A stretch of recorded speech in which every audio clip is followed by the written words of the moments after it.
You ask Tiger to solve. This deals with linear equations with one unknown.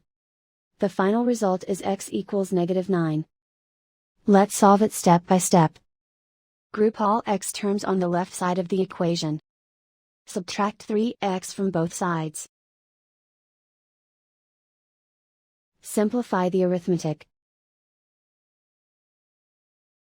Group like terms. Simplify the arithmetic. Isolate the x.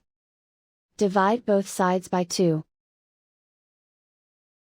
Simplify the fraction.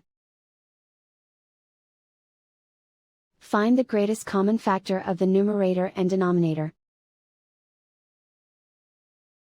Factor out and cancel the greatest common factor.